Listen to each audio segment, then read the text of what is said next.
Guys, welcome back. If you're new here, my name is Becca and today I have Becca's Bookopoly round 37 with a brand new board for 2022.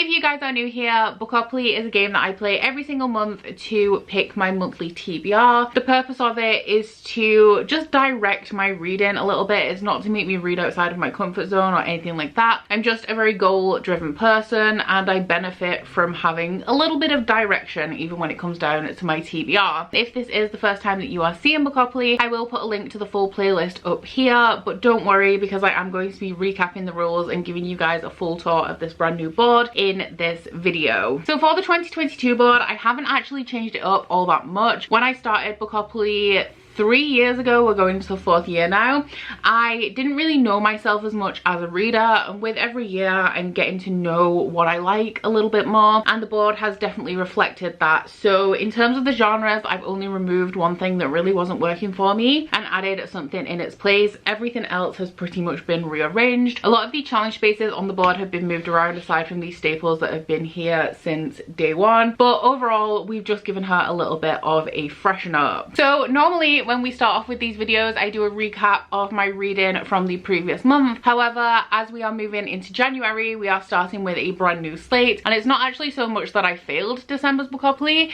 it's that I didn't really do Bookopoly at all. I decided to focus on getting myself a clean slate for the new year in terms of clearing everything that I had to read as opposed to playing Bookopoly. So we are just going to crack on with the thing that you guys have all been waiting for, which is the full tour of the brand new board. Welcome to the new 2022 Bookopoly board. Not a lot has changed on this one. We've mainly had a little bit of a rearrange, especially when it comes to the properties, but I am going to be giving you a full tour of the board here, starting off with the properties, going all the way around and then coming back and filling in all the gaps. Hello Hamilton. So over here on the browns we have the same things we had last year. We have comic and manga, however I have just switched these two around. Here we still have fantasy. This is because I actually keep track of where I'm landing throughout the year. These are the most landed on colours and fantasy is my most read genre, so I decided to just leave these ones here this year. Moving around to this side we have fantasy romance on pinks. Previously fantasy romance was over here on dark blue. I do read a lot of fantasy romance as well, so I've decided to extend it so that it is a full 3 property set. And then here we have science fiction, which has moved from red, but I think actually that science fiction was here on the 2020 board, so it's just shuffled back round. Over on the reds we have regular old romance. I did read the same amount of romance and fantasy romance in 2021, and if you add those together I read the same amount of romance based books as I did fantasy. So like we have 2 fantasy categories because the other set of fantasies are over here, we also have 2 different types of romance categories. Here we have other, so that is any genre that is not present on the board, so essentially anything that isn't fantasy, romance or science fiction. On this side, like I said, we have the second set of fantasy spaces. Fantasy has never been this far around the board before. The furthest it has been is the yellows, so this is an entirely new location for fantasy. And for the blues, I ran out of genres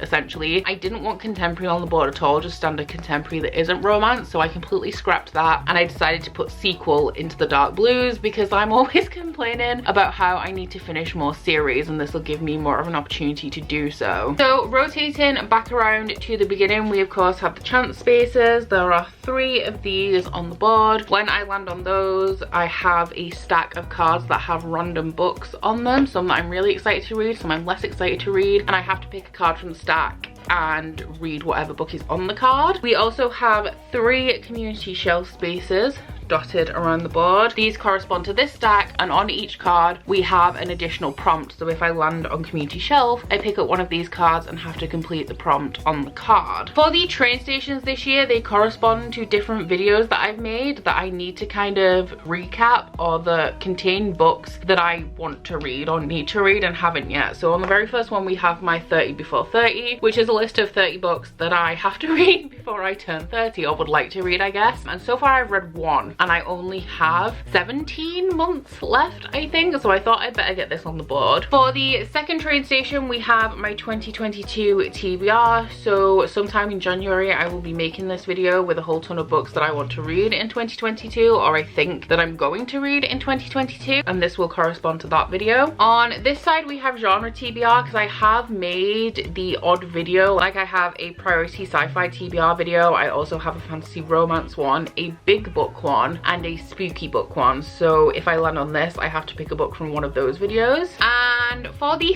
final train station we have 5-star predictions. In the history of my channel I've made 3 5-star prediction videos and I have yet to complete a single one, so I'm hoping that with this on the board I can finally finish up at least one of those videos and bring you guys a recap. So moving back around again for the corner spaces, as usual on Go we have Go to Own TBR and Randomize. I have a video that's my entire own TBR, so if we land on here I will generate a random number and have to read whatever book that number corresponds to in the video. Once again over here we have Viewer Recommends. This is also the same as usual. On that same entire own TBR video I asked you guys to comment with what you would like me to read, and if we land on this space I will generate a random comment and have to read that book. For free parking this year we have Mood Read, a nice like easy free space which obviously corresponds nicely to free parking. If I land on this I can read whatever I want. I can either disclose it in my TBR video or just decide to fill it whenever I want to throughout the month. And on this one we have Scroll Through Goodreads, which has moved from here, which is the Waterworks, and if I land on this one then I have to scroll through Goodreads and read the first book on my feed that I own and have not read. Once again, spinning all the way back around to the beginning, we have the tax spaces. The first one of these is Gifted, same as it was last year. If I land on this I have to read a book that was gifted to me, and the other one is the same as it's always been. We have Most Recent Purchase, so the last book that I added to my collection. Doesn't have to be a purchase, but the last book that I acquired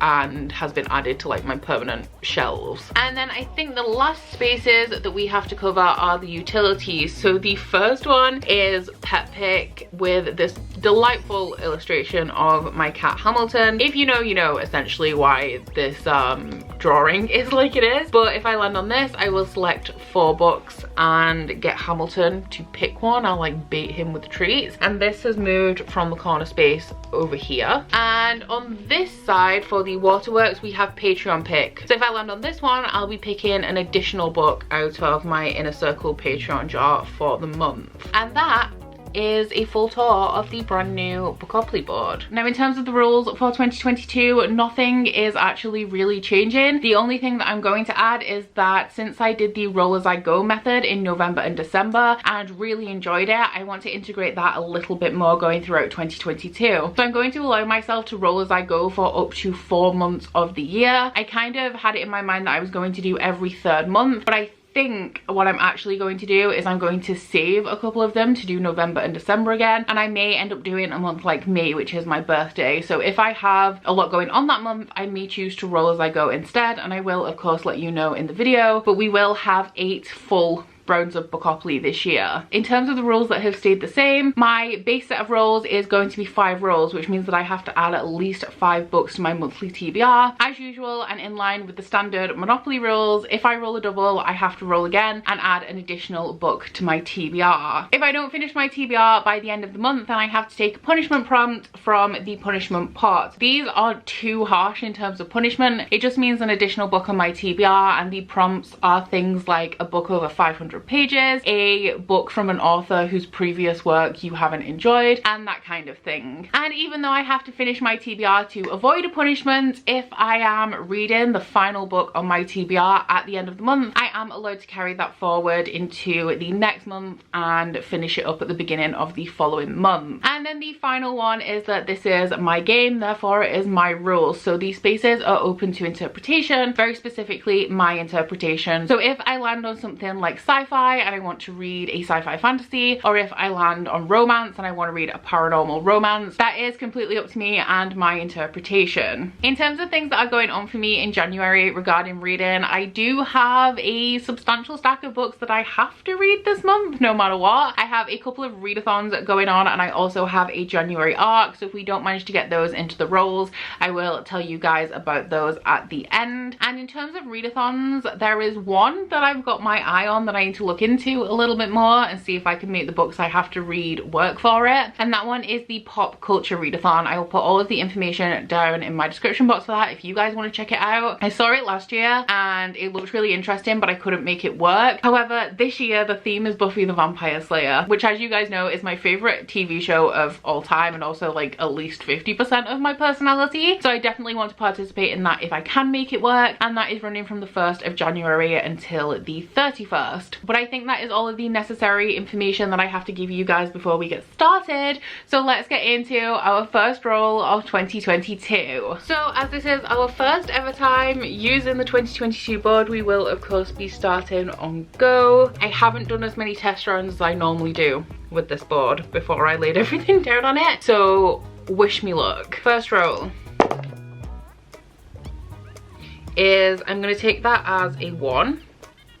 And that is 30 before 30. So for roll number 1, we landed on 30 before 30, which is one of the new additions to the board, so it's really exciting. And this is a book from the video I made of the 30 books I would like to read before I turn 30. Now, a lot of them are significantly harder than the one I'm going to be picking, but I've been watching a whole ton of romance. I did my annual after movie binge, which, like, I know those movies are bad, but they're so addictive, and I rewatch them every single year. And I just really need some angsty, dramatic contemporary romance in my life right now, and one of the books on my 30 before 30 is Layla by Colleen Hoover. So this one is, I don't know if it's classed as a romantic thriller from Colleen Hoover, but it's a little bit of a different story to her traditional contemporary romance, and I think that this one actually has a little bit of a spooky twist, because this follows a guy whose wife, I think, and she's very sick from this for a while, and eventually she recovers physically, even though she may not have quite fully recovered mentally. So the guy takes her to the place where they fell in love to kind of just help her out a little bit, take her somewhere where she may feel a little bit comforted, and I believe strange things start to happen. Now, I know something about this that I don't know if it's a spoiler, so I won't mention it, but I'll get a better idea of that obviously when I'm reading it, and I'm really excited about this one. I have read Verity by Colleen Hoover, which is one of her books that is definitely a romantic thriller, and I really enjoyed that, so I'm hoping for some similar vibes from this one. And this one was a gift from Ben, so thank you very much, Ben, for gifting this to me. Roll number 2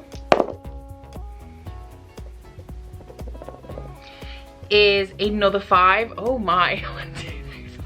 That's viewer recommends. So for roll number 2, Bookopoly decided that we would be starting the new year with a bang, as I landed on viewer recommendations. So for this one, I have to go to my entire owned TBR video, where I have asked you guys to comment with the books from my collection that you would like me to read. Now, there are a lot of books on there. I own just under 500 books that I have not read, and they range from like nostalgic YA, contemporary romance, smut, adult epic fantasy that's like 1,000 pages. So this could literally be anything, and I'm a little bit scared because it could work out in my favor or it could just really not. But there are 1,145 comments on that video, so let's see what we're gonna get.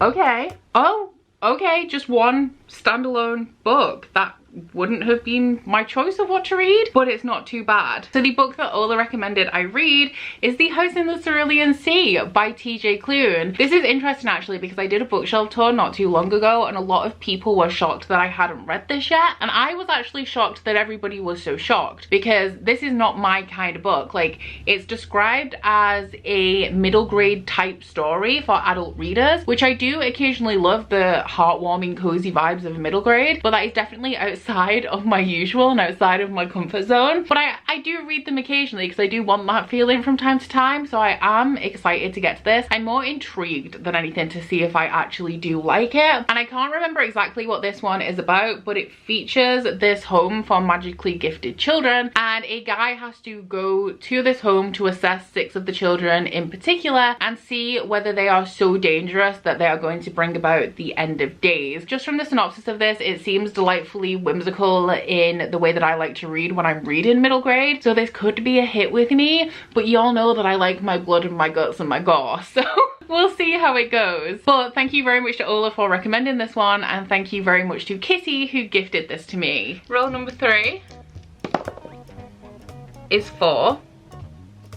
which is fantasy romance. For role number 3, we landed on fantasy romance, which is one of my favorite genres, and this is the prompt that I asked my patrons to vote on this month. So I gave them 4 options. The first one was House of Earth and Blood by Sarah J Maas. You all know I've already read this, it's one of my favorite books ever, but the second book is out in February and I definitely want to reread it. Their second option was Breath of Fire by Amanda Boucher. This one is the sequel to A Promise of Fire, which is a high fantasy romance that has Greek myth woven into it. The third option was Glyn by Raven Kennedy, which I am dying to read. This is the second book in the Plated Prisoner series, which is an indie high fantasy romance King Midas retelling. And the final option I do own, although I haven't unboxed it yet, and that one was Kingdom of the Cursed by Kerry Maniscalco, and that one is a historical fantasy romance set in Italy. I feel like if you laid all these books out next to each other, you would expect one to win over the others. However, I wasn't so sure about this poll, but as you may have guessed, House of Earth and Blood by Sarah J Maas is the one that won the poll, and so I'm gonna reread Crescent City.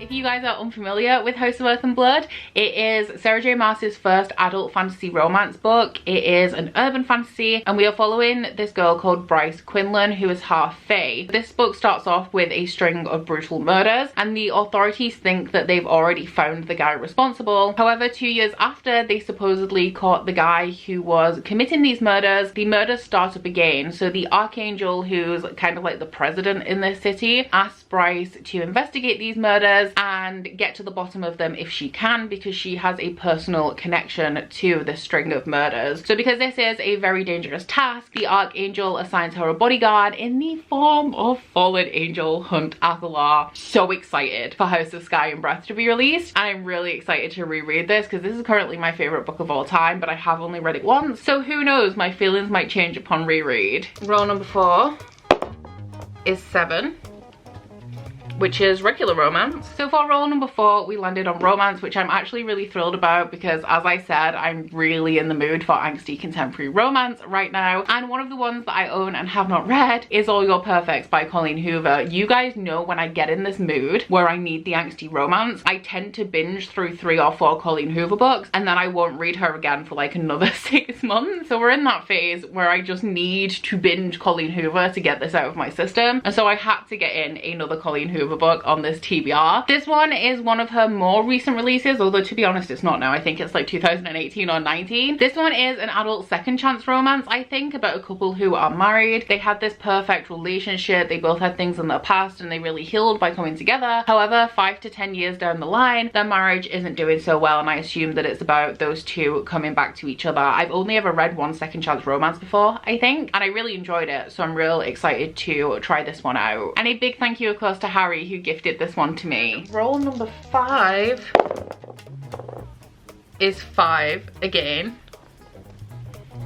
and that one is Other. And then for our final role number 5, because we had no doubles, which is a miracle in itself, we landed on Other, which is essentially just from a genre that isn't fantasy, sci-fi or romance. And for this one I'm going with something that is technically a contemporary fantasy, but having read the first book in this series, I consider it more of like a witchy thriller or a slasher, and that is The Monarchs by Cass Morgan and Danielle Page. So this is the one arc that I have to read this month. It is the sequel to The Ravens, and it is released on the 11th of January. And in The Ravens we are following 2 girls who are part of this witchy sorority. One of them is a legacy member and she's gunning for the president spot, and the other one has just arrived at this university and has no idea that she is a witch until she pledges for this sorority. And then in the background of that, some of these sorority members are going missing, and so even though these 2 girls really clash and don't like each other, they may have to team up to get to the bottom of what is happening to this sorority. Now the storyline was wrapped up, like it has a mystery element of like what is happening to these girls, who is doing this, and all of that was wrapped up in the first book, so I'm wondering what the plot of the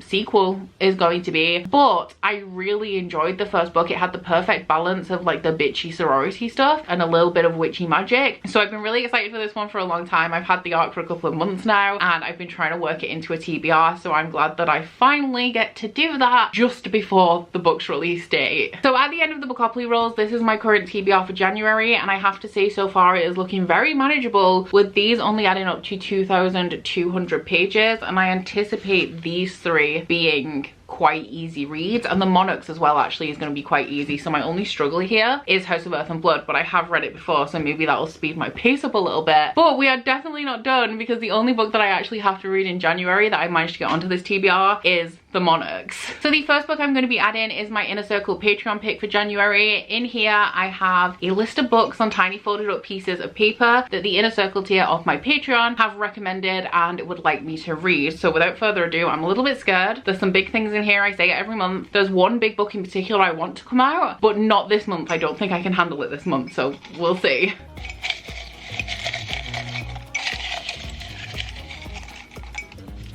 Go with this one, and my Inner Circle Patreon pick for this month is Ruin of Kings by Jen Lyon, which was put in by Elizabeth. Okay, so I don't own this. It's a book that's been on my radar. I was interested in it, and Jade from January Reads has just been going on and on about this. It's one of her new favorite series of all time now, which has made me a little bit nervous, because typically me and Jade have very different feelings. Like, normally if Jade loves a book, I'm guaranteed to hate it, and vice versa. And on the few books that we do both like, we like very different things about them. So I'm just gonna pull up a synopsis for this one. I think it's adult fantasy, but has a very like fast-paced writing style, like a YA writing style. Oh my god, I can't believe I'm starting this series right now. Okay, so the series is called A Chorus of Dragons, and the synopsis is very short, so I will read it to you guys. Kieran is a bastard orphan who grew up on storybook tales of long-lost princes and grand quests. When he is claimed against his will as the long-lost son of a treasonous prince, Kieran finds that being a long-lost prince isn't what the storybooks promised. Far from living the dream, Kieran finds himself practically a prisoner at the mercy of his new family's power plays and ambitions. He also discovers that the storybooks have lied about a lot of other things too. Dragons, demons, gods, prophecies, true love, and how the hero always wins. Then again, maybe he's not the hero, for Kieran is not destined to save the empire. He's destined to destroy it. So that last line honestly has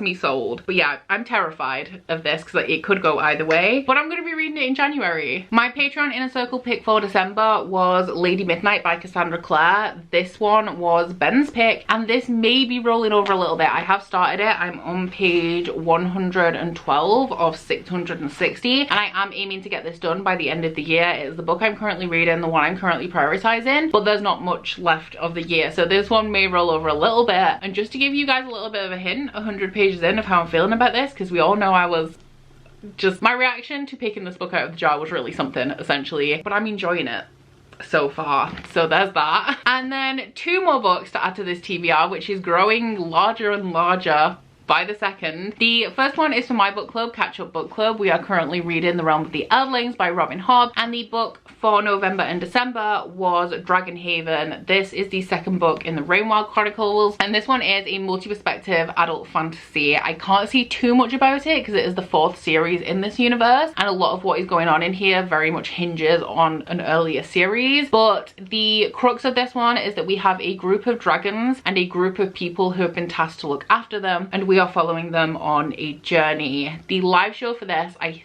think, is going to be on the 23rd of January. It's a little bit late this month because a couple of us have plans for the weekend where we would normally do it, but if you are waiting for the live show on this, it's likely to be a little bit later in the month. And also don't forget that the pace on the read along is going to be picking up a little bit for the next couple of months, as instead of reading one book in this series every 2 months, for the next 2 books we're going to be reading 1 book a month. And the final, I don't think I've forgot anything at this point, but the final book that I'm going to be adding to this TBR, fingers crossed, is The Killing Moon by N.K. Jemisin. This one is the first book in the Dreamblood duology. I am reading this because Aaron from Booked and Busy, the wonderful Aaron, has wrote me into a read along of this duology. I will put Aaron's announcement video in my description box if you want to find the details. But we are going to be reading the Dreamblood duology. There will be live shows on it. We're going to be reading the first book in January and the second book in February, and I think that the live shows for these are going to be around the last week of the month. I do not know know very much about this. I believe that N.K. Jemisin is a little bit dense, but the magic system in here is based on dreams, and I think that there are people in this world who harvest people's dream energy to turn it into magic. I haven't read anything from N.K. Jemisin yet, so this is going to be my first, and I think it's actually their most obscure series, but I'm very excited, and it's not actually too long, even though I do anticipate it being dense. It's 418 pages. And while I don't have any more books that I can solidly add to this TBR in terms of my schedule of themed reading vlogs, I'm going to be attempting to do a series in a week vlog in January. I don't actually know what that series is going to be at this minute. I was waiting for Bookopoly to decide, but we don't have any contenders in this stack. So I have a couple of ideas, but